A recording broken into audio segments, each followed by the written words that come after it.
প্রায় ৫৫ ঘন্টার কারফিউ পরিস্থিতি পেরিয়ে এবার একটি লম্বা সময় ফাঁকা পেয়েছেন গোপালগঞ্জবাসী। এই শিথিল সময়ের মধ্যে অনেকেই দোকানপাট খুলেছেন, যেটা একদিন একদমই দেখা যায়নি।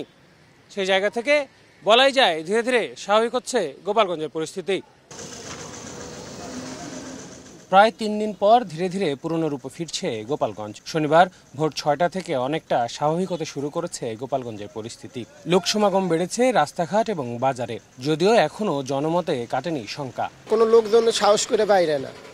আমরা এই যে মাল কিনা প্রত্যেকদিন কিনি, প্রত্যেকদিন ফেলাই দেওয়া লাগে।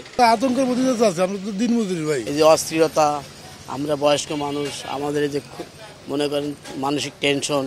বেলা বাড়ার সঙ্গে সঙ্গে বেড়েছে যানবাহন এবং লোকজনের চলাচল। শহরের কাঁচা বাজার, ফল বাজারে বেচাকেনা আগের মতোই। তবে গোপালগঞ্জের সব ধরনের মার্কেট শনিবার সাপ্তাহিক বন্ধ থাকায় সেসব দোকান এখনো খুলেনি। তাই বিপাকে পড়েছেন ব্যবসায়ী এবং খেটে খাওয়া মানুষ। ৪-৫ দিন কোনো কামাই নাই, চাইল নাই, গড়াই না খাইয়ে যে ব্যান্নি বসে রয়েছে রাস্তায়, একজন লোক নাই, দোকানপাট খোলে না, সব তার সমস্যা। শান্তি পরিবেশ থাকলে আমরা একটু ব্যবসা করে যাতে বাঁচতে পারি।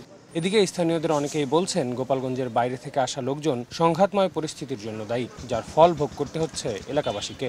এমনি শুনছি অনেক জায়গাতে লোকজন আসছে, মারামারি হচ্ছে। বেশি না আর কি, অল্প কিছু লোক বাইরে থেকে এসে এরা গন্ডগোল বাঁধাইছে। এদিকে শুক্রবার রাতেও জেলার বিভিন্ন স্থানে অভিযান চালায় যৌথ বাহিনী।